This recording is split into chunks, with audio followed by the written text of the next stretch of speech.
Hello students, we are now moving on to the marketing process section of the marketing topic. This is the third subheading in the students learn about component of the HSC marketing syllabus. The marketing process is essentially a marketing plan for a business. A marketing plan gives a purpose and direction to all the business's activities. Everyone in the business needs to know the plan, so all departments are working towards achieving the goal. Importantly, this marketing plan needs to fit in and reflect the business's operational plan, financial plan, and human resources plan to be effective. Imagine St. Patrick's College Strathfield incorporating inappropriate or distasteful elements into its website or in its advertising materials. This would go against the operational plan of creating an inclusive school community based on the principles of Catholic teachings. There are 6 major steps involved in the marketing plan. These 6 steps are identified in the marketing syllabus. The 6 steps are as follows. Situational analysis, including a SWOT analysis and determining what stage of the product lifecycle a product is classified as. Market research. This is finding out what products customers want. Establishing marketing objectives. This involves identifying what objectives or aims a business wants to achieve. Identifying target markets. This determines who the business will sell products to and who business will sell products to in the future. Developing marketing strategies. This is all about implementing the 4 Ps to allow the business to achieve these objectives. And finally, implementation, monitoring, and controlling. This basically involves comparing planned results with the actual results of the marketing strategies used. Step 1 of the marketing process is situational analysis and product lifecycle. Businesses of all sizes, from transnational corporations like Microsoft to national players like Harvey Norman to businesses with local geographical spread like Bluefin Sushi in Belmore, New South Wales, Australia, have to understand precisely where their business currently stands in the market.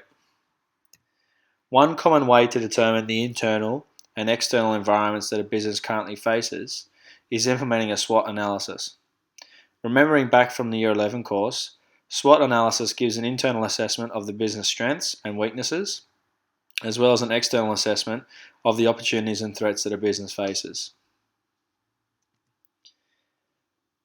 Once the SWOT is carried out, a business will then need to identify at which stage of the product lifecycle that its product that it intends to sell to customers is currently situated. The product lifecycle consists of the stages a product passes through: introduction, growth, maturity, and decline. Knowledge of the product lifecycle is important because different marketing strategies need to be adopted for products and their current lifecycle positioning.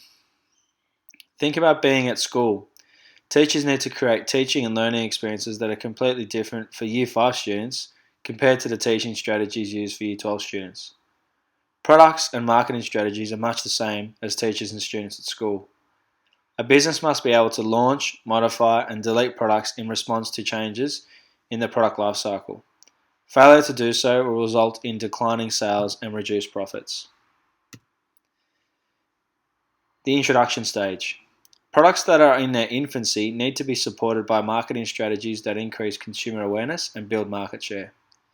Examples of marketing strategies used for these types of products include: product brand is established, price is probably a lot lower than similar products offered by competitors, promotion tends to focus on educating and informing customers about how the new product could benefit consumers, distribution is selective, that is, could be for a limited time or sold exclusively by certain stores or in certain locations to create a sense of panic and urgency in the minds of consumers. Examples of products in the introduction stage of the product lifecycle include Cadbury's Vegemite Special Edition Chocolate Block, new cars like the 2015 model of the Mazda 3, which promotes new safety features, technology features, and comfort, and the new iPhone 6. Growth stage. Products in the growth stage of the product lifecycle are products that are experiencing a growth in popularity and begin to experience a growth in market share, that is, a rise in sales and increasing numbers of consumers buying them. Examples of marketing strategies used for products in the growth stage include product quality is maintained and improved, and support services may be added. Price per unit of production is maintained as the firm enjoys increased consumer demand and a growing market share. Promotion now seeks a wider audience, and distribution channels are increased as the product becomes more popular. Examples of products in the growth stage of the product lifecycle include low carbohydrate beers that have become even lower in carbohydrates through new recipe production. For example, Pure Blonde now has 30% less carbs than the original brew, and it also is labelled as gluten-free. Software updates for iPhone 6 can be classified as an example of a product in the growth phase, since the iPhone product is being improved and support services added to the product by software updates. Maturity phase. Products in the maturity phase of the product lifecycle typically experience a flattening out in sales as the market becomes saturated and more competition to the product become available. Examples of marketing strategies used for products in the maturity phase of the product lifecycle include product features and packaging try to differentiate the product from those of competitors. Price may need to be adjusted downwards to hold off competitors and maintain market share. Promotion continues to suggest the product is tried and true and still the best. Distribution incentives may need to be offered to encourage preference over rival products. Examples of products in the maturity stage of the product lifecycle include sports betting products. For example, TAB and Sportsbet constantly offer special deals, such as new customers who join up over specified dates receive a $100 bonus bet for free. And KFC now use promotional tools focusing on the superiority, quality, and unique taste of its traditional/old school products like chicken, mashed potato, or chips. Decline stage. Products in the decline stage of the product lifecycle tend to decline in popularity and less customers are buying the product. At this point, the business faces several options. Product maintained with some improvements or rejuvenation, cut the losses by selling it to another business. Price is reduced to sell the remaining stock. Promotion is discontinued, and distribution channels are reduced and product is only offered to a little segment of the market only. Examples of products in the decline stage of the product lifecycle include Christmas decorations reduced by up to 50 or 75% in price on Boxing Day, which is the day after Christmas, as well as food items that are close to their use-by date. For example, chicken breast set to expire tomorrow is usually reduced in price by between 20 and 50% in price, otherwise known as a fire sale. And in this example, you can see fish that is pretty similar to the chicken example given. Now you have some revision questions to complete. Step 2 in the market research process focuses on market research itself. Market research is the process of systematically collecting, recording, and analysing information concerning a specific marketing problem. Marketing strategies perform best when they are based on accurate, up-to-date, detailed, and relevant information. Being well informed about all aspects of the market, especially the buying behaviour of existing and potential customers, places the business in a stronger position. The main purpose of market research is indicated in this particular slide.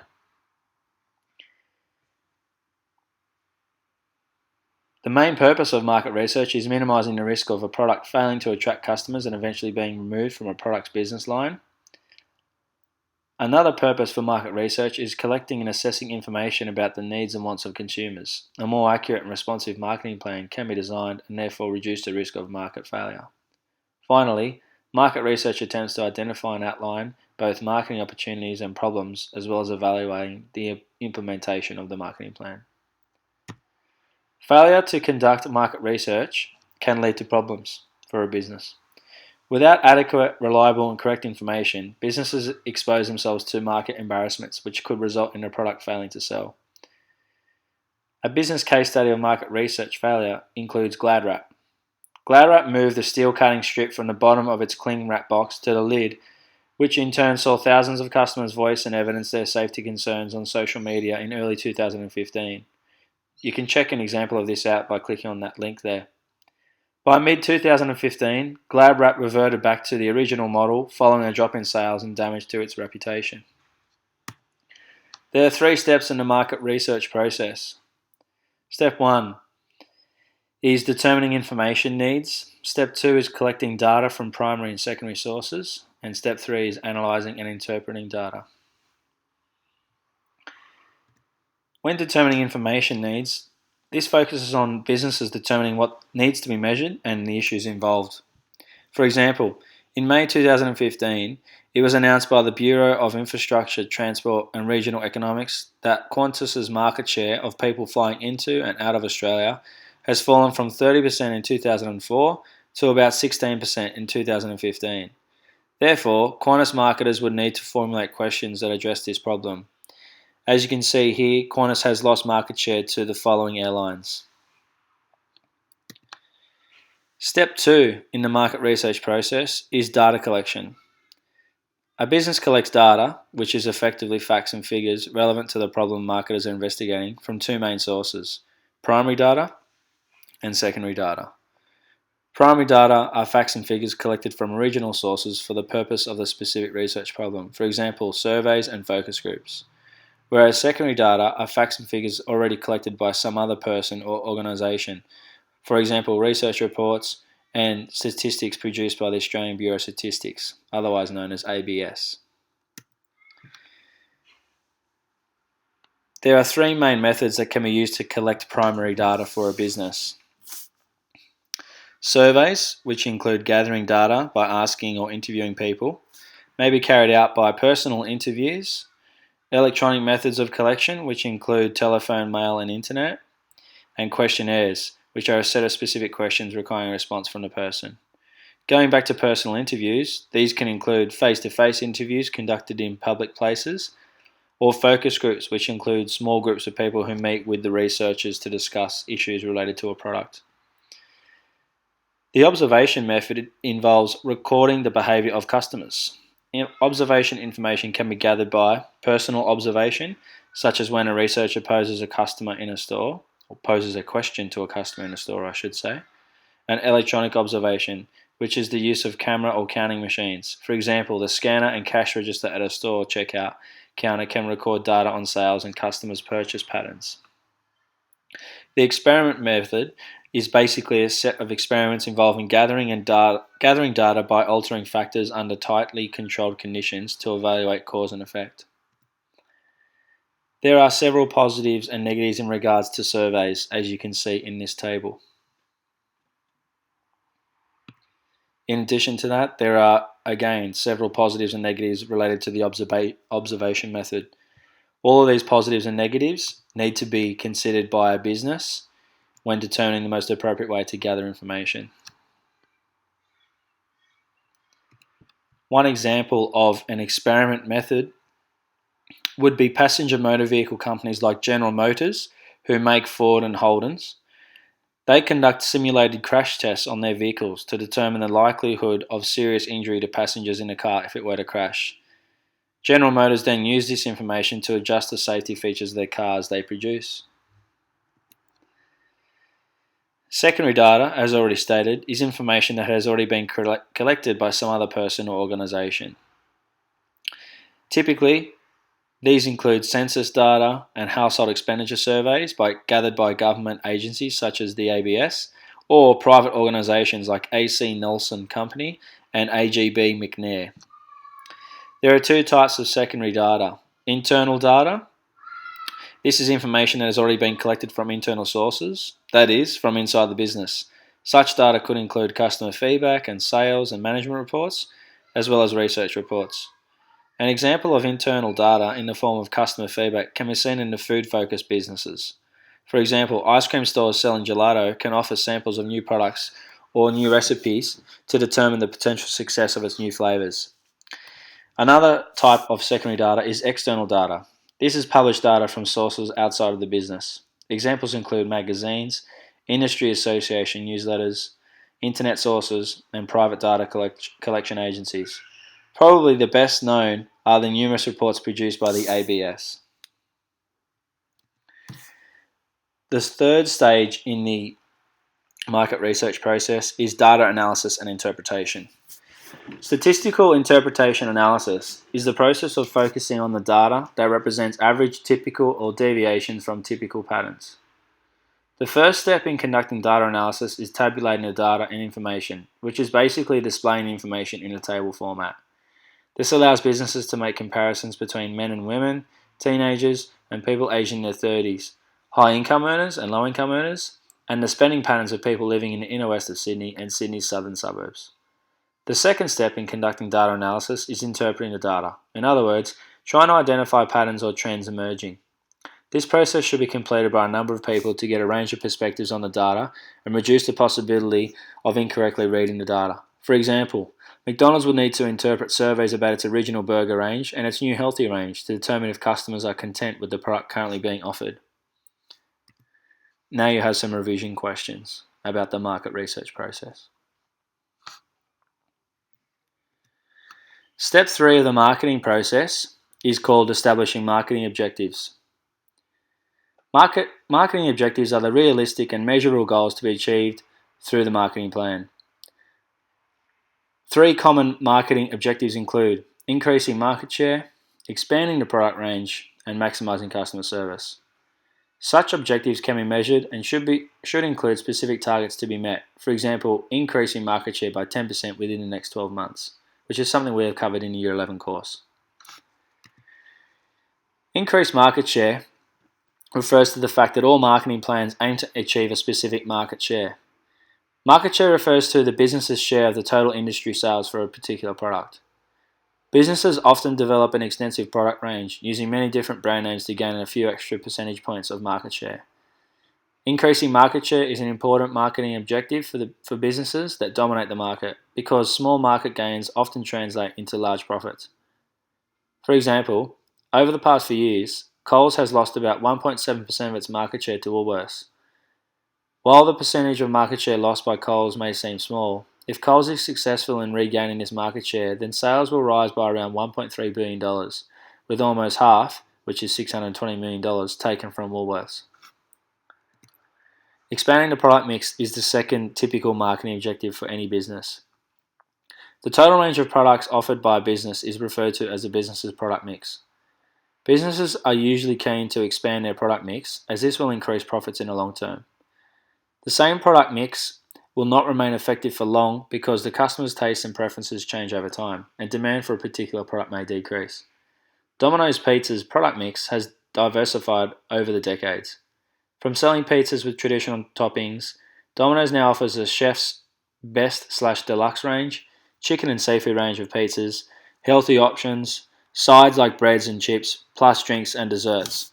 You can go ahead and click on these links here to find out more information on these offered by Domino's. The final marketing objective for any typical business is maximizing customer service. Of all the objectives examined so far, maximizing customer service is perhaps the most important. Customer service means responding to the needs and problems of the customer.